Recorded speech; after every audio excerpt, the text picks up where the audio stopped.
Hello my dear students, good morning. Today I am going to start a new topic voice. आज हम लोग मेरे प्यारे students, आज हम लोग वॉइस टॉपिक्स के बारे में पढ़ने वाले हैं और आज हम शुरू करेंगे। तो सबसे पहले आप जानिए कि वॉइस जो होता है किन किन एग्जामों के लिए ज्यादा यूजफुल है। वॉइस उन सारे एग्जामों के लिए काफी इंपॉर्टेंट है जिसमें इंग्लिश पूछा जाता है, और इंग्लिश जितने भी एग्जाम में आते हैं वो बिल्कुल उसमें वॉइस पूछेगा। और जैसे ये बहुत ज्यादा इंपॉर्टेंट होता है सीजीएल के लिए, क्योंकि इसमें बहुत एसएससी सीजीएल जो होता है बहुत ज्यादा मार्क्स आता है। एनडीए में होता है, एयरफोर्स में होता है, नेवी में होता है, बैंक में होता है, एकेडमिक कोर्स में होता है, यानी हर एग्जाम के लिए काफी इंपॉर्टेंट है। तो एक ऐसा टॉपिक है जिसे आप एक पढ़िए और हर एग्जाम के लिए इसका लाभ उठाइए। तो बहुत अच्छा टॉपिक है ये, और हम अब इसको शुरू करने वाले हैं। तो सबसे पहले शुरू करने से पहले थोड़ा सा हम लोग जान लें कि वॉइस है क्या, फिर हम लिखेंगे। देखिए, वॉइस जो होता है ट्रांजिटिव वर्ब का फॉर्म होता है। किसका फॉर्म होता है? Transitive verb. ठीक है, तो सबसे पहले आप जानिए कि ट्रांजिटिव वर्ब होता क्या है। जब तक आप ट्रांजिटिव वर्ब नहीं जानेंगे तब तक डिसाइड नहीं कर पाएंगे कि कौन वॉइस का रूप बन सकता है और कौन नहीं। जैसे मान लीजिए कि हम बोले इट मीन्स खाना, प्ले मीन्स खेलना। ठीक है, ये दोनों वर्ब जो बोले, ये दोनों का दोनों अपने बाद ऑब्जेक्ट को लेता है। और जितने भी वर्ब अपने बाद ऑब्जेक्ट को रखते हैं, यानी जो वर्ब अपने बाद ऑब्जेक्ट को रखते हैं, उसे कहा जाता है transitive verb. The verb which takes object after itself is called transitive verb. यानी वैसा वर्ब जो अपने बाद ऑब्जेक्ट को लेता है उसे क्या कहते हैं? Transitive verb.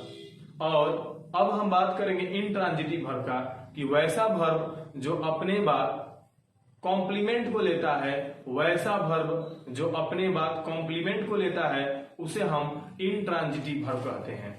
तो आपको बताया गया है बेसिक क्लासेस में, अगर आप नहीं पढ़े होंगे तो एक बेसिक क्लासेस का हम एक वीडियो बनाएंगे, उस वीडियो को आप देखिएगा।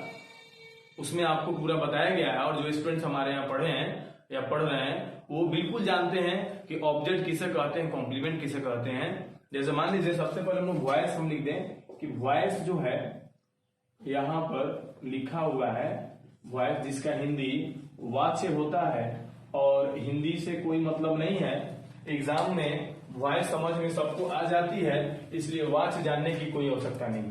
हाँ, उसका हिंदी जरूर जानना चाहिए जिसका इंग्लिश हमको समझ में नहीं आता है। ठीक है, और रटना नहीं चाहिए कि वॉइस का हिंदी क्या होगा सर, ये सब चीज नहीं जानना चाहिए। जो वही जानिए जो आपको समझ में इंग्लिश में नहीं आता हो। चलिए, अब जो है हम इसका डिफिनेशन देते हैं, फिर हम समझाते हैं। The form of transitive verb, the form of transitive verb, the form of transitive verb in which subject and object in the subject and object in the subject and object are important, in the subject and object are important is called voice। देखिए बाबू हम क्या लिखे, हम लिखे हैं the form of transitive verb, transitive verb का वह रूप जिसमें सब्जेक्ट और ऑब्जेक्ट महत्वपूर्ण होते हैं। ट्रांजिटिव वर्ब का वह रूप अर्थात ट्रांजिटिव वर्ब होना चाहिए जिसमें सब्जेक्ट और ऑब्जेक्ट भी होना चाहिए, तभी उसे क्या कहेंगे? हम वॉइस कहेंगे। तो इनके लिए तीन चीज मुख्य है वॉइस के लिए, एक सब्जेक्ट, एक ऑब्जेक्ट और एक ट्रांजिटिव वर्ब। यानी वैसा वर्ब, ट्रांजिटिव वर्ब का वह रूप जिसमें सब्जेक्ट और ऑब्जेक्ट दोनों इंपॉर्टेंट हो, उसे हम क्या कहेंगे? वॉइस कहेंगे।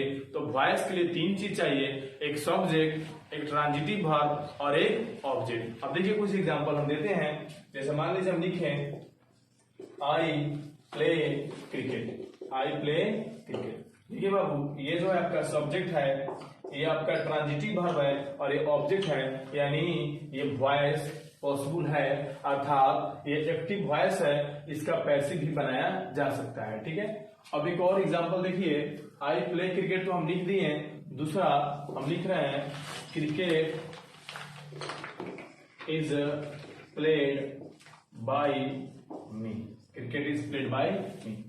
अब जरा देखिए, यहां ये हेल्पिंग वर्ब है, और ये आपका ट्रांजिटिव वर्ब है, ये आपका ऑब्जेक्ट है, और ये प्रीपोजिशन है, और ये आपका सब्जेक्ट था जो ऑब्जेक्टिव केस के फॉर्म में है। Subject in the form of OC, ठीक है ना। लेकिन ये सब्जेक्ट बन गया था ऑब्जेक्ट, लेकिन ये है सब्जेक्ट। ये सब्जेक्ट किसका है? इसका है, ठीक है। चलिए अभी आप लोगों को समझ में नहीं आ रहा हो कैसे हम बदले हैं, फिलहाल हम ये बता रहे हैं कि इसमें देखिए, इसमें जो वर्ब आ रहा है किसके अकॉर्डिंग? सब्जेक्ट के अकॉर्डिंग। और इसमें जो वर्ब आ रहा है किसके अकॉर्डिंग? ऑब्जेक्ट के अकॉर्डिंग। और दोनों में जो है ट्रांजिटिव वर्ब है। देखिए ट्रांजिटिव वर्ब उसे कहते हैं जो जिसमें ऑब्जेक्ट हो, तो ट्रांजिटिव वर्ब है क्योंकि इसमें ऑब्जेक्ट है। इसे आप देख लीजिए, सॉरी, हाँ ठीक है ठीक है, याद देखिए ये ट्रांजिटिव वर्ब है, इसके बाद क्या है? ऑब्जेक्ट है। और एक एग्जांपल हम लिखते हैं, जैसे मान लीजिए आई गो देयर, ये आपका गो वर्ब है लेकिन इंट्रांजिटिव वर्ब है, और देयर आपका कॉम्प्लीमेंट है। क्यों? अब आप कह रहे हैं कॉम्प्लीमेंट क्यों है? ये कॉम्प्लीमेंट है, यही कारण है कि इंट्रांजिटिव वर्ब है। हम बोले हैं जस्ट अभी कि वैसा वर्ब जो अपने बाद कॉम्प्लीमेंट को लेता है उसे क्या कहते हैं? Intransitive verb. अब हम बताए थे बेसिक क्लास में, manner, place, time and reason, ये चार चीज, यानी अगर किसी भी वाक्य में मैनर हो वर्ब के बाद में, प्लेस हो वर्ब के बाद में, टाइम हो वर्ब के बाद में, रीजन हो वर्ब के बाद में, तो अगर किसी भी वर्ब के बाद में मैनर होगा, प्लेस होगा, यानी वर्ब के बाद में अगर मैनर दिखाई दे, वर्ब के बाद में अगर प्लेस दिखाई दे, वर्ब के बाद में अगर टाइम दिखाई दे, वर्ब के बाद में अगर रीजन दिखाई दे, तो इसे हम क्या बोलेंगे? उसे हम बोलेंगे कौन सा? उसे हम बोलेंगे इंट्रांजिटिव वर्ब। तो देखिए बाबू, ये देयर मीन्स होता है वहां, वहां जगह को बता रहा है कि नहीं, यानी वहां जगह को बता रहा है, इसलिए ये क्या है? कॉम्प्लीमेंट है, कॉम्प्लीमेंट है। लेकिन जरा देखिए, क्रिकेट, क्रिकेट आदत को बता रहा है? नहीं। क्रिकेट जगह को बता रहा है? नहीं। क्रिकेट समय को बता रहा है? क्रिकेट कारण को बता रहा है? क्रिकेट जो है ना आदत को बताया, ना प्लेस को बताया, ना टाइम को बताया, ना रीजन को बताया। क्रिकेट तो एक गेम का नाम है जो हम खेलते हैं, इसलिए ऑब्जेक्ट है, ठीक है। खेलते हैं तो क्या खेलते हैं? खेलते हैं तो क्या खेलते हैं? क्रिकेट खेलते हैं, ठीक है ना। हम आपको एक ट्रिक भी बताएंगे ऑब्जेक्ट पहचानने का तरीका। तो ये कॉम्प्लीमेंट है, इसलिए इसका वॉइस नहीं बनेगा। इसका वॉइस अगर आप चाहिएगा एक्टिव से पैसिव बनाना तो नहीं बनेगा, ठीक है। अब जरा देखिए चार्ट और एग्जांपल। सपोज दैट हम लिखे ही इट्स अ मैंगो। अब जरा देखिए बाबू, ये इट्स आपका वर्ब है और ए मैंगो, मैंगो यानी ऑब्जेक्ट है। मैंगो को हम यूज करते हैं ना, ऑब्जेक्ट है। अब देखो मैंगो कोई आदत तो नहीं है, मैंगो कोई जगह तो नहीं है, मैंगो कोई टाइम तो नहीं है, मैंगो कोई कारण तो नहीं है, यानी इनमें से चारों को डिनोट नहीं करेगा, तो आप समझ लीजिएगा ऑब्जेक्ट है। ये हम हिंट्स देख रहे हैं, हिंट्स दे रहे हैं, ठीक है। यह सबसे आसान तरीका, ये हर जगह लागू नहीं होता है जो अभी हम ट्रिक बताने जा रहे हैं, लेकिन 90% जगह लागू हो जाता है। जिसको आप टच कर सकते हैं वो ऑब्जेक्ट है, और जिसको आप टच नहीं कर सकते हैं वो कॉम्प्लीमेंट है। जिसको आप टच कर सकते हैं वो ऑब्जेक्ट है, और जिसको आप टच नहीं कर सकते हैं वो कॉम्प्लीमेंट है। तो जैसे मैंगो को आप टच कर सकते हैं कि नहीं? कर सकते हैं ना, इसलिए ये क्या है? ऑब्जेक्ट है। और जब ये ऑब्जेक्ट है तो ये कौन वर्ब है? Transitive verb. And transitive verb अपने बाद क्या लेता है? ऑब्जेक्ट। इसका वॉइस बनेगा, इसका वॉइस नहीं बनेगा। तो आप कहिएगा सर क्रिकेट, क्रिकेट को हम टच कर लेंगे क्या? क्रिकेट तो नाम है, तो बोले है ना कि कुछ जगह फ्लॉप कर जाएगा, लेकिन ट्रिक जो होता है वो ट्रिक होता है, कॉन्सेप्ट होता है। तो आपको पूरा बेसिक पढ़ने के लिए, आप बेसिक क्लास आप पढ़े हुए हैं, या फिर हम एक बेसिक क्लास का वीडियो आप देखिएगा, उसमें आपको सब कुछ बताया जाएगा, जिससे बेसिक हर जगह आपको काम देता है, तो वहां दिक्कत नहीं होगी।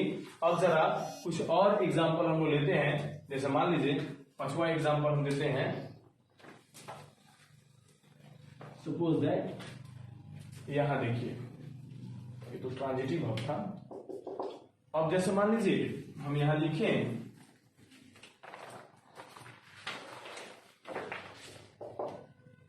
आई कम हियर डेली। देखिए कम है या आई कम डेली, हम इतना ही लिखते हैं, आई कम डेली। चलिए देखिए, अभी आप लोग देखिए बाबू, आई कम हियर डेली लिखे, मैं यहाँ रोज आता हूँ या मैं रोज आता हूँ। ठीक है, सबसे पहले आप देखिए कम है, कम आपका मेन वर्ब है। वॉइस के लिए तो सबसे पहला कंडीशन है कि वॉइस उसी वाक्य को कहेंगे जिसमें मेन वर्ब हो। अगर मेन वर्ब नहीं होगा तो उसे वॉइस नहीं मान सकते हैं। मेन वर्ब प्रेजेंट होगा तभी वॉइस मानेंगे, अदरवाइज नहीं मानेंगे। लेकिन उस वॉइस को हम एक्टिव से पैसिव में तब बदल पाते हैं जब उसमें मेन वर्ब हो, लेकिन वह मेन वर्ब ट्रांजिटिव वर्ब हो। कौन वर्ब हो? ट्रांजिटिव वर्ब हो। तो ट्रांजिटिव वर्ब को पता करने के लिए हम बता चुके हैं ऑलरेडी, वर्ब चैप्टर में वहां डिस्कस किए हैं। अब वर्ब तो नहीं पढ़ा रहे हैं कि हम पूरा ट्रांजिटिव वर्ब का यहाँ पे एग्जांपल्स दें, लेकिन उसको हिंट्स हम दे रहे हैं। अगर पूरा डीपली देखना हो आपको तो आप वर्ब चैप्टर को पढ़िए जो आपको पढ़ाया गया है, और उसमें आपको पूरा बताया गया है कि ट्रांजिटिव वर्ब क्या है, इंट्रांजिटिव वर्ब क्या है। ठीक है ना, तो आप उसको देखेंगे। लेकिन फिलहाल अभी तो हम वॉइस पढ़ा रहे हैं, तो ट्रांजिटिव वर्ब का यूटिलाइजेशन होने वाला है, इसलिए हम थोड़ा सा हिंट दे रहे हैं और ज्यादा फोकस करेंगे वॉइस के बारे में। ठीक है, ये डिफिनीशन में आवश्यकता पड़ेगा, लेकिन एग्जाम में आपको दिक्कत नहीं होगा, क्योंकि एग्जाम में वही क्वेश्चन देगा जिसका कन्वर्ट होने वाला है। लेकिन अभी हम बता रहे हैं कि आप कैसे जानेंगे कि किसका कन्वर्ट होगा पैसिव में और किनका किनका कन्वर्ट पैसिव में नहीं होगा। नॉलेज के लिए जानना है कि कब कन्वर्ट करेंगे, कब कन्वर्ट नहीं करेंगे। लेकिन वैसे एग्जाम में तो वो सारे क्वेश्चन दिए जाते हैं जिसका पैसिव पॉसिबल हो, तभी तो आप पैसिव में बनाते हैं ना, तो जरूर देगा। और ट्रांजिटिव वर्ब पे ही एग्जाम में देता है। लेकिन अभी आपको पहचानना है कि हम कैसे पहचानेंगे कौन ट्रांजिटिव वर्ब है, कौन इंट्रांजिटिव वर्ब है, किसका वॉइस बदलेगा, किसका वॉइस नहीं बदलेगा। अब जरा देखिए, आई कम हियर डेली, कम यहाँ पर जो है कम मीन्स आना, तो आते हैं किसी न किसी जगह पे, आते हैं किसी न किसी जगह पे, तो बोले है ना कि जो अपने बाद प्लेस को ले। अभी कोई जरूरी नहीं कि प्लेस लिखा हुआ हो, यहाँ प्लेस लिखा हुआ है here, I come here daily, मैं यहाँ रोज, तो आप तो बोलेंगे सर प्लेस आ रहा, प्लेस कॉम्प्लीमेंट, ये टाइम कॉम्प्लीमेंट है, क्योंकि टाइम को बता रहा है। लेकिन इसमें तो सिर्फ टाइम कॉम्प्लीमेंट है, ठीक है ना, जो टाइम को बताया टाइम कॉम्प्लीमेंट। बोले है ना manner, place, time, reason, basic को पढ़िए क्लास में, वो आपको ज्यादा अच्छा रहेगा। तब आपको एक बेसिक वाला चीज इसलिए बोल रहे हैं आई कम हियर डेली। अब यहाँ पे कम जो है, कम आपका यहाँ पर कौन सा वर्ब है? ये आपका इंट्रांजिटिव वर्ब है। ऐसा कैसे आप पहचानिए इंट्रांजिटिव? कि कम मतलब होता है आना, और आने का मतलब कोई ना कोई किसी जगह पे आएगा, अर्थात प्लेस इसके बाद सेंस आ रहा है कम के बाद। गो अगर बोल दें तो गो भी अपने बाद कोई ना कोई स्थान पे जाता है, ठीक है ना। तो गो के बाद भी जो टर्म्स आएगा वह ऑब्जेक्ट नहीं होगा। गो के बाद जो आएगा गो मीन्स जाना, तो कहाँ जाना, प्लेस बताएगा, ठीक है ना। कभी भी हम बोलेंगे गो, तो गो क्या लेगा? गो जो है अपने बाद प्लेस लेगा, जाना मतलब कहीं ना कहीं जाना, किसी जगह के पास जाना। तो जो भी अपने बाद कॉम्प्लीमेंट को लेता है इंट्रांजिटिव होता है। कम मीन्स आना, आना इंट्रांजिटिव वर्ब है, क्योंकि यह अपने बाद जगह को ले रहा है और जगह आएगा तो कॉम्प्लीमेंट होता है, इसलिए इंट्रांजिटिव वर्ब है, तो इसका पैसिव वॉइस नहीं बनेगा। आई कम हियर डेली या आई कम डेली। लेकिन आप कभी कभी ये सोच लेते हैं कि इसमें तो प्लेस दिख रहा है, इसमें प्लेस नहीं दिख रहा है। प्लेस दिखे या प्लेस नहीं दिखे, मतलब ये है कि आपको सेंस में समझ में आ जाना चाहिए कि आई कम डेली है, कम मतलब आना, तो आने का मतलब उसके बाद कहीं ना कहीं जगह पे इसमें हिडन है। लेकिन जब भी कम लेगा तो अपने बाद क्या लेगा, प्लेस लेगा। प्लेस नहीं लिखे हैं, फिर भी इस प्लेस के माध्यम को पहचान रहे हैं, किसके हिसाब से, ट्रांजिटिव वर्ब के हिसाब से। वर्ब भी बता देता है कि वह अब क्या लेगा, अपने बाद जगह लेगा कि समय लेगा कि क्या लेगा, ठीक है। अब जैसे मान लीजिए हम बोलेंगे suppose that 6 number I read, तो आई रीड मैं पढ़ता हूं, आई रीड। अब ये आपका ट्रांजिटिव वर्ब है, क्यों? रीड मतलब कोई ना कोई बच्चा जानता है, स्टूडेंट जानते हैं कि रीड मतलब पढ़ना, कोई ना कोई चीज को पढ़ सकते हैं। मान लीजिए बुक को पढ़ सकते हैं, न्यूज़पेपर को यानी पेपर को पढ़ सकते हैं, बहुत सारी चीजें जो हम पढ़ सकते हैं, मैगजीन को पढ़ सकते हैं। तो I read magazine, suppose that I read magazine. अब देखिए मैगजीन आपका क्या है, ऑब्जेक्ट है, तो ये कौन सा होगा, ट्रांजिटिव वर्ब। निश्चित रूप से जो मेन वर्ब ट्रांजिटिव वर्ब के रूप में होगा, जो मेन वर्ब ट्रांजिटिव वर्ब के रूप में होगा, जो मेन वर्ब ट्रांजिटिव वर्ब के रूप में होगा, वही अपने बाद ऑब्जेक्ट को लेता है और उसी का पैसिव वॉइस बनाया जाता है। तो ये आपका, और हम बोले हैं कि इंट्रांजिटिव वर्ब भी का भी पैसिव वॉइस बनता है, लेकिन वो अपवाद में है। जो हम कुछ रूल बताएंगे, अभी तो रूल शुरू नहीं किए हैं। ट्रांजिटिव वर्ब वाला रूल्स 95% जगह लागू होगा, 5% कुछ कंडीशंस होते हैं जिसमें इंट्रांजिटिव वर्ब आने के बाद भी उसका पैसिव वॉइस बनाया जाता है, तो इसका बनेगा।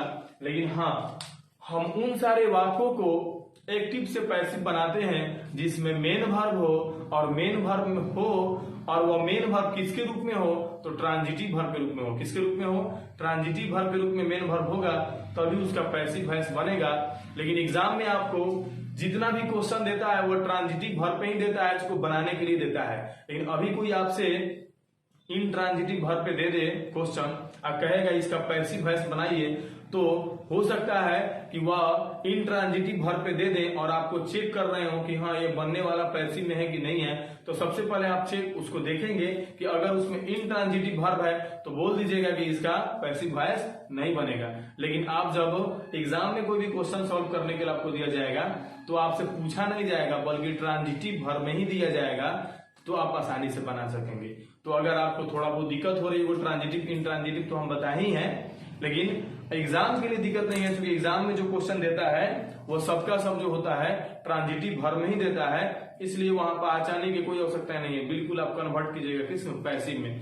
पैसिव में दे तो एक्टिव में, एक्टिव में दे तो पैसिव में। अब जैसे कुछ और एग्जाम्पल देते हैं, जैसे देखिए 7 number example, suppose that I am a good boy, I am a good boy. अब जरा देखिए विद्यार्थी जी, I am a good boy, इसमें हेल्पिंग वर्ब है, लेकिन इसमें कोई मेन वर्ब है?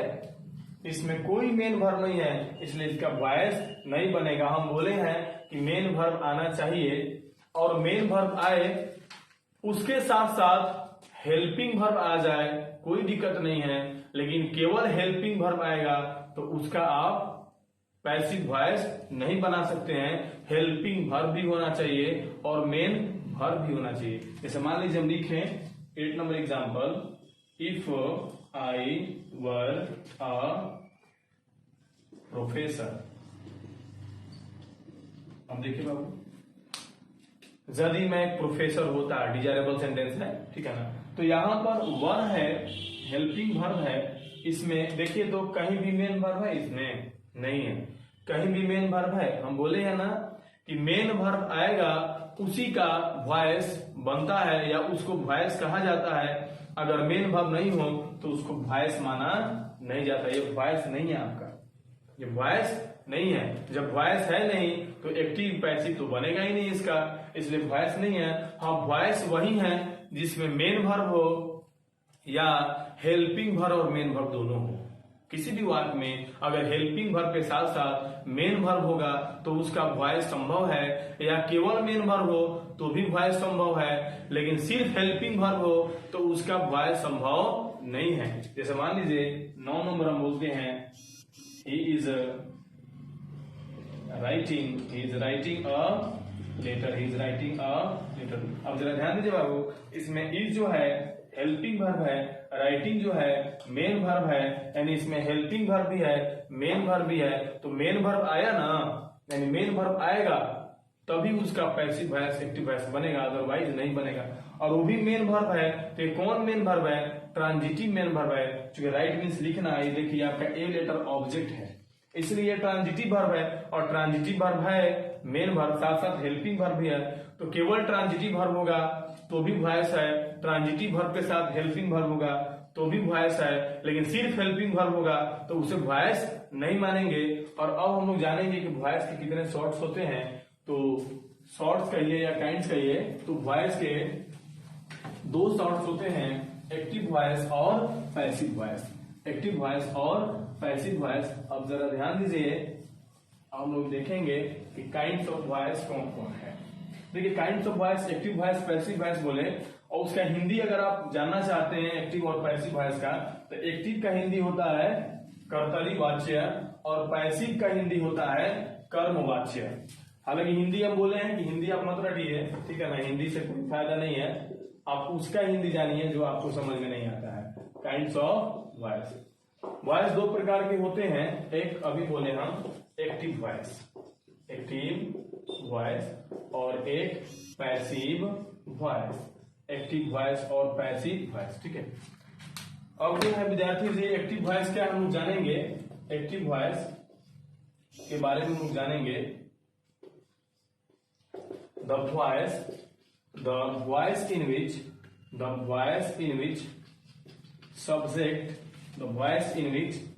subject is active, the voice in which subject is active is called, the voice in which subject is active is called active voice। the voice in which subject is active is called active voice। ये आपका active voice का definition हुआ कि वैसा voice जिसमें subject active हो, यानी subject सक्रिय हो, सब्जेक्ट काम कर रहा हो खुद से, यानी खुद से एक्टिव हो, तो उसे हम क्या कहेंगे, एक्टिव वॉइस। या इसका एक और डिफिनेशन हो सकता है कि the voice in which subject comes, the voice in which verb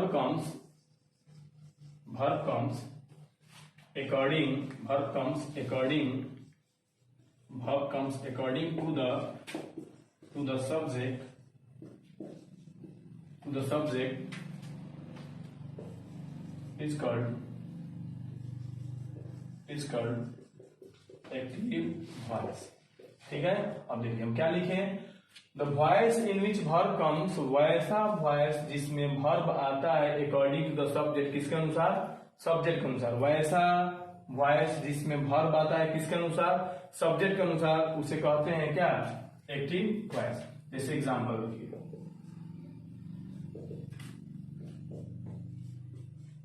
he plays cricket.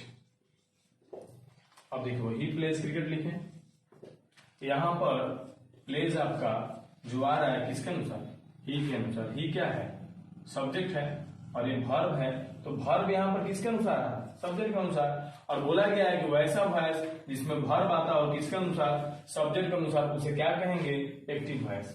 और वैसे भी ये ट्रांजिटिव वर्ब है और ये आपका ऑब्जेक्ट है, तो आपका वॉइस है ये, चूंकि बोले ना मेन वर्ब होना चाहिए और ट्रांजिटिव वर्ब होना चाहिए।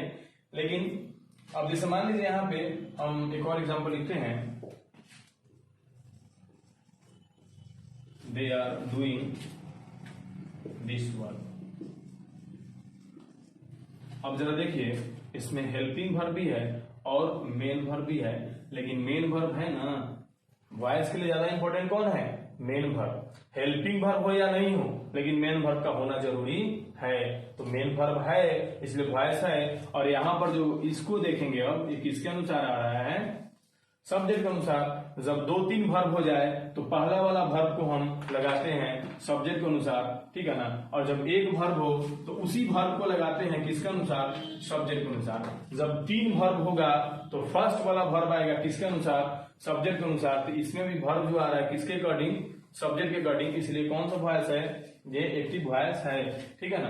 अब जरा हम लोग एक और एग्जांपल देखते हैं, पहले इसको समझ लेते हैं। ही प्लेज क्रिकेट है, वह क्रिकेट खेलता है, वह क्रिकेट खेलता है, यानी वह जो है क्रिकेट खेलने का काम करता है, यानी वह सक्रिय है क्रिकेट खेलने में। They are doing this work, वे लोग इस काम को कर रहे हैं, यानी इस काम को करने वाले कौन है, वे लोग हैं, यानी इसमें वे लोग एक्टिव है इस काम को करने में, इसलिए ये भी क्या है, ये भी एक्टिव वॉइस है। और जो भी काम करने में कोई भी व्यक्ति जो सक्रिय होता है और उसे मालूम चल जाए, काम करने वाले के बारे में मालूम चल जाए कि कौन किया है, तो उसे क्या बोलते हैं, एक्टिव वॉइस। ठीक है। अब जैसे पैसिव वॉइस का देखेंगे हम लोग, ठीक है। पैसिव वॉइस हम इसी को लिखते हैं, जैसे मान लीजिए passive voice, the voice in which subject is not active, subject is not active is called passive voice. अब जरा ध्यान दीजिए बाबू, इसमें बिल्कुल उसका अपोजिट कर दिया गया। The voice in which subject is not active is called passive voice. वैसा वॉइस जिसमें सब्जेक्ट एक्टिव नहीं हो, वैसा वॉइस जिसमें सब्जेक्ट एक्टिव नहीं हो, उसे क्या कहते हैं, पैसिव वॉइस। सब्जेक्ट एक्टिव होगा तो एक्टिव वॉइस, सब्जेक्ट एक्टिव नहीं होगा तो पैसिव वॉइस। ठीक है। अब इसमें एक और डिफिनेशन हो सकता है, the voice in which verb comes according to the object is called passive voice. अब जरा देखिए, पैसिव वॉइस। अब देखिए बाबू में क्या लिखे, the voice in which verb comes, वैसा वॉइस जिसमें वर्ब आता है अकॉर्डिंग टू द ऑब्जेक्ट, किसके अनुसार, वैसा वॉइस जिसमें वर्ब अब आता है किसके अनुसार, ऑब्जेक्ट के अनुसार। वर्ब आएगा जब ऑब्जेक्ट के अनुसार तो उसे क्या बोलेंगे, पैसिव वॉइस। अब जरा एग्जांपल देखिए,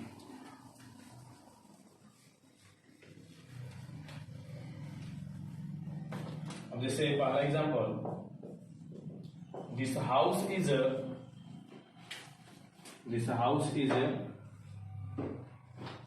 decorated, this house is decorated beautifully. अब जरा देखिए लो, this house is decorated beautifully, इसका हिंदी होगा इस घर को सुंदर ढंग से सजाया जाता है।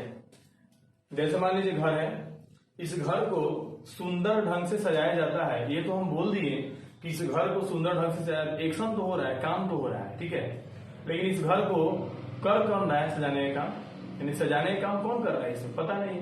इस घर को सुंदर ढंग से सजाया जाता है, लेकिन कौन सजाता है मालूम नहीं है, यानी कोई काम हो और काम हो लेकिन मालूम नहीं हो कौन कर रहा है, तो होगा पैसिव वॉइस, इसीलिए क्या होगा, पैसिव वॉइस। हाँ, अगर इसी को कहते हैं कि Rahul decorates this house beautifully, Rahul इस घर को सजाता है सुंदर ढंग से, तो कौन सजा रहा है बाबू इस घर को, राहुल सजा रहा है, तो ये हो गया एक्टिव वॉइस, ठीक है। जैसे मान लीजिए हम बोले सपोज दैट, ठीक है ना, कि आई प्ले क्रिकेट, मैं क्रिकेट खेलता हूं, कौन खेलता है क्रिकेट, मैं, यानी मेरा नाम है उसके खेलने में, कौन काम किया, मैं किया, इसलिए एक्टिव है। लेकिन बोले क्रिकेट इज प्लेड, क्रिकेट खेला जाता है, तो क्रिकेट तो खेला जाता है लेकिन कौन खेल रहा है मालूम नहीं है, तो ये हो गया पैसिव। अर्थात काम करने वाले के बारे में मालूम हो, यानी सब्जेक्ट के बारे में मालूम हो, काम हो, तो उसे क्या कहेंगे, एक्टिव वॉइस। और काम करने के बारे में नहीं मालूम हो कौन कर रहा है, तो होगा पैसिव वॉइस। जैसे मान लीजिए, और आप देख भी लीजिए, एक बात और भी बोले हैं, पैसिव वॉइस में सबसे शुरू में क्या आता है, ऑब्जेक्ट, और उसके बाद वर्ब, यानी इसमें जो वर्ब आ रहा है ये तो आपका हेल्पिंग वर्ब है और ये आपका मेन वर्ब है, ठीक है ना। तो इसमें जो आप देख रहे हैं, ये पैसिव वॉइस में सबसे इंपॉर्टेंट कौन होता है, ऑब्जेक्ट, और एक्टिव वॉइस में इंपॉर्टेंट कौन होता है, सब्जेक्ट। और आप देखिएगा हमेशा एक्टिव वॉइस में शुरू में, बिगिनिंग में, सेंटेंस के शुरुआत में सब्जेक्ट होता है, subject comes in the beginning of a sentence in active voice, but object comes in the beginning of a sentence in passive voice. यानी दो बात आप देखें, एक्टिव वॉइस में सब्जेक्ट शुरू में आता है और पैसिव वॉइस में शुरू में क्या आता है, ऑब्जेक्ट आता है, यानी शुरू में आएगा ऑब्जेक्ट पैसिव में, और शुरू में आएगा सब्जेक्ट एक्टिव में। एक्टिव में शुरू में क्या आएगा, सब्जेक्ट, एक्टिव वॉइस में शुरू में क्या आएगा, सब्जेक्ट, पैसिव वॉइस में शुरू में क्या आएगा, बोलिए, पैसिव वॉइस में शुरू में क्या आएगा, ऑब्जेक्ट, ठीक है ना। दो कंडीशन और, जैसे मान लीजिए अभी तो आप इतना सारा देखें, एक एग्जांपल और देखते हैं, फिर कुछ हम डिस्कस करेंगे और अंतर बताएंगे आपको एक्टिव और वॉइस में, पैसिव वॉइस में, ठीक है ना, ताकि आप उसमें जो डिफरेंसेस जो आप उसको समझ पाए, दोनों में हम डिफरेंसेस बताने वाले हैं, ध्यान दीजिए। जैसे मान लीजिए हम बोले I was sent to Patna. अब देखिए बाबू, हम लिखे I was sent to Patna, मुझे पटना भेजा गया, मुझे पटना भेजा गया, ठीक है ना, मुझे पटना भेजा गया, बट मुझे कोई ना कोई भेजा होगा, मैं खुद से नहीं गया हूं, मुझे कोई पटना भेजा है, ठीक है ना। I was sent to Patna, मुझे पटना भेजा गया, इसमें अगर आता ना कि आई वेंट टू पटना, मैं पटना गया, तो मैं पटना गया तो खुद से गया, मैं पटना गया तो खुद से गया, एक्टिव वॉइस। बट अगर बोले कि I was sent to Patna, मुझे पटना भेजा गया, तो मुझे पटना भेजा गया अर्थात यहां मैं कोई काम किया हूं लेकिन किसी के कहने पे, तो भेजने का काम दूसरा कोई किया है मुझे, मैं तो गया हूं, मैंने I was sent to Patna, मुझे पटना भेजा गया, तो इसमें वर्ब कौन सा है, भेजना, भेजना, तो भेजने का काम कौन किया इसे पता नहीं है, लेकिन काम हो रहा है भेजने का, लेकिन कौन भेजा है हमको मालूम नहीं है। अगर मालूम चल भी जाए तो भी पैसिव होगा, क्योंकि हम खुद से इसमें काम नहीं कर रहे हैं, किसी के कहने पे कर रहे हैं। यानी जो काम हम खुद से करेंगे एक्टिव, या कोई काम हम किसी के कहने पे करेंगे तो होगा पैसिव। जैसे I was sent to Patna by Mohan, I was sent to Patna by Mohan. जरा देखिए बाबू, मुझे पटना भेजा गया किसके द्वारा? मोहन के द्वारा। यानी गया कौन है बुआ? गया तो मैं हूं पटना, लेकिन मैं तो खुद से नहीं गया हूं। क्या मैं खुद से गया हूं? नहीं, मुझे भेजने वाला कौन है? मोहन। तो यहाँ मोहन एक्टिव है, लेकिन मोहन कोई काम नहीं किया है, इसलिए एक्टिव वॉइस नहीं है। मोहन ये किससे काम करवा रहा है? मुझसे। लेकिन मैं यहाँ एक्टिव नहीं था, बल्कि मैं पटना गया किसके कहने पे? मोहन के कहने पे। अर्थात कोई भी काम में अगर सब्जेक्ट खुद से अपने से एक्टिव हो तो एक्टिव, लेकिन किसी के कहने पे एक्टिव हो तो उसे बोलेंगे पैसिव, क्योंकि इसमें मोहन एक्टिव है, लेकिन इसमें एक्शन जो हो रहा है भेजने का हो रहा है। तो मुझे भेजा गया है, यानी मैं खुद से नहीं गया हूं, मोहन के कहने पे गया हूं, इसलिए यह वाक्य क्या हो गया? पैसिव। ठीक है, I was sent to Patna by Mohan. एक बात हमेशा ध्यान रखिएगा एक्टिव और पैसिव में जो हम बताने जा रहे हैं। अभी हम रूल नहीं बता रहे हैं, अभी बस आपको हम डिफिनीशन का अंतर बता रहे हैं, एक्टिव वॉइस क्या है और पैसिव वॉइस क्या है। एक आप ध्यान दिए होंगे हमेशा कि आप जरा देखिए, हम दो एग्जाम्पल देते हैं और आपको एक अंतर बताते हैं। दो एग्जाम्पल देते हैं और आपको एक अंतर बताते हैं। कुछ चीजें जो आपके माइंड में चलता है, कुछ चीजें जो आपके माइंड में चलता है, वो बात हम आपको बताने वाले हैं, उसे ध्यान दें। जैसे मान लीजिए यहां पर हम लिखते हैं कुछ एग्जाम्पल, जैसे मान लीजिए एक्टिव वॉइस का, I play cricket, I play cricket. अब जरा देखिए बाबू, ये जो है आपका ये एक्टिव वॉइस है। कौन सा वॉइस है? Active voice. ठीक है, अच्छा इसमें देखिए मेन वर्ब है, I play cricket main verb है, ठीक है ना। अब हम इसका बना रहे हैं पैसिव, तो हम बनाने जा रहे हैं cricket is played by me. ये हम आपको बताएंगे, ये हम आपको बताएंगे कैसे बनता है। फिलहाल आपको क्या बताने वाला है इसको ध्यान दीजिए। आप ये ध्यान दीजिए कि इसमें इस एक्टिव वॉइस में क्या था? मेन वर्ब था, और पैसिव वॉइस में क्या आ गया? हेल्पिंग वर्ब भी है और मेन वर्ब भी है। इसमें कितना वर्ब हो गया? दो वर्ब, हेल्पिंग वर्ब और मेन वर्ब। इसमें सिर्फ क्या है? मेन वर्ब है, इसमें सिर्फ मेन वर्ब है। और जरा एक और एग्जांपल देखिए, I am playing cricket, I am playing cricket. अब जरा ध्यान दीजिए, अब ये भी एक्टिव है बुआ, ये पैसिव था आपका, ये भी एक्टिव है, लेकिन इसमें कितना वर्ब है? अब दो वर्ब है। कौन कौन? हेल्पिंग वर्ब और मेन वर्ब। तो अब जरा हम क्या बताने वाले हैं इसको देखिए ध्यान से। पहले हम बना देते हैं, फिर आपको हम अंतर बताने वाले हैं। क्या अंतर बताने वाले हैं? देखिए, cricket is being played by me, ये आपका पैसिव हो गया। ये हमेशा ध्यान दीजिए कि इसमें हम क्या बताने वाले। इसमें जरा देखिए, इसमें हेल्पिंग वर्ब भी है और मेन वर्ब भी है, और इसमें भी हेल्पिंग वर्ब है और मेन वर्ब भी है। लेकिन जरा देखिए कि एक्टिव वॉइस में इसमें सिर्फ क्या था? मेन वर्ब था। इसमें क्या था? हेल्पिंग वर्ब और मेन वर्ब दोनों था। लेकिन पैसिव में सब में हेल्पिंग वर्ब था, यानी एक्टिव वॉइस में हेल्पिंग वर्ब आ भी सकता है और नहीं भी आ सकता है। एक्टिव वॉइस में हेल्पिंग वर्ब आ भी सकता है और नहीं भी आ सकता है, लेकिन पैसिव वॉइस में हेल्पिंग वर्ब चाहिए तो चाहिए। यानी पैसिव वॉइस अपने साथ हमेशा हेल्पिंग वर्ब रखता है। पैसिव वॉइस हमेशा अपने साथ क्या रखता है?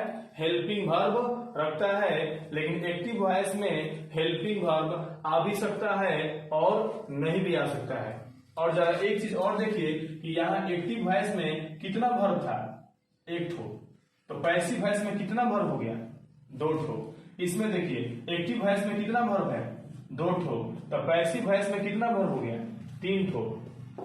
हमेशा हमेशा एक्टिव वॉइस के सेंटेंस में जो वर्ब का संख्या होगा उससे एक ज्यादा होता है वर्ब की संख्या किसमें?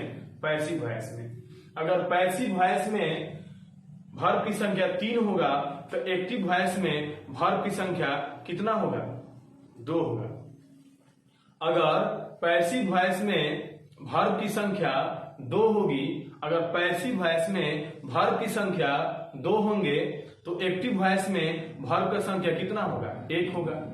देखिए पैसिव में वर्ब की संख्या 1 ज्यादा होता है, एक्टिव में वर्ब की संख्या 1 कम होता है। ठीक है, पैसिव में वर्ब संख्या जो होता है एक ज्यादा होता है और एक्टिव में एक वर्ब का संख्या पैसिव से कम होता है। अगर मान लीजिए एक्टिव वॉइस में वर्ब का संख्या 2 होगा तो पैसिव वॉइस में वर्ब का संख्या कितना होगा? 3 होगा। एक्टिव वॉइस में अगर वर्ब का संख्या 3 होगा, एक्टिव वॉइस में अगर वर्ब का संख्या 3 होगा तो पैसिव वॉइस में वर्ब का संख्या कितना होगा? 4 होगा। यानी एक्टिव में 3 वर्ब तो पैसिव में 4 वर्ब, एक्टिव में 2 वर्ब तो पैसिव में 3 वर्ब, एक्टिव में 1 वर्ब तो पैसिव में 2 वर्ब। ये बात तो आप जान गए। लेकिन इस तरह से बहुत सारे रिलेटेड बातें हैं, ठीक है ना, जो आज हम बस तो ये अंतर बताएं आपको कि एक्टिव में जो होता है क्या होगा, हेल्पिंग वर्ब आ भी सकता है और नहीं भी आ सकता है, और पैसिव में हेल्पिंग वर्ब और मेन वर्ब दोनों आएगा। ठीक है। अब एक चीज और, बहुत से बच्चों के दिमाग में ये चलता है ना कि सबसे पहले ये आपका सब्जेक्ट है, ये आपका वर्ब है और ये क्या है? ऑब्जेक्ट है। तो अक्सर आप देखते हैं कि बच्चा लोग क्या करता है कि शुरू में क्या लगाता है? ऑब्जेक्ट। ठीक है, ऑब्जेक्ट लगा दिए और उसके बाद हेल्पिंग वर्ब और V3 आया है। ठीक है, कैसे आता है हम बताएंगे, लेकिन फिलहाल मेन वर्ब को हम बदले हैं पैसिव में। उसके बाद बाई लाया में लिखता है किसको? सब्जेक्ट को। लेकिन 99% बच्चा को हम देखते हैं जो बेहतर ढंग से मतलब ध्यान नहीं दिए हैं, वो क्या करते हैं, बहुत बड़ा गलती करते हैं कि वो हर जगह बाई लगाते हैं। देखिए हम भी बाई लगाए हैं, लेकिन ऐसा नहीं है कि हर जगह बाई लगता है। कहीं कहीं टू भी लगता है, कहीं कहीं विद भी लगता है। अलग अलग सेंटेंस में जो होता है अलग अलग प्रकार का प्रीपोजिशन लगेगा। ये प्रीपोजिशन है बाई, जो आप सब्जेक्ट को लास्ट में भेजते हैं उसके पहले बाई लगाते हैं। ये दिमाग में मत सोचिए कि हर जगह बाई आएगा। हम आपको नेक्स्ट क्लास में बताएंगे कि कब बाई लगेगा और कब बाई नहीं लगेगा। और जैसे आप आई को भेज दिए हैं मी, उसी प्रकार कुछ ऐसा सब्जेक्ट होगा जो लास्ट में नहीं जाएगा। जैसे आई को आप भेजे हैं ना, और हम बताएंगे कुछ ऐसा कंडीशन बताएंगे जिसमें सब्जेक्ट भी लास्ट में नहीं जाएगा। अभी तो आपको दिमाग में चलता होगा कि सब्जेक्ट को लास्ट में भेजना है, लेकिन कौन कौन वह सब्जेक्ट है जो शुरू में आएगा तो लास्ट में नहीं जाएगा, हम आपको नेक्स्ट क्लास में बताएंगे। आज हम लोग वॉइस का इंट्रोडक्शन देखें और रूल हम स्टार्ट करेंगे नेक्स्ट क्लास में, जो काफी ध्यान से आप लोग देखिएगा। ठीक है, थैंक यू। आज के लिए इतना ही हम देते हैं।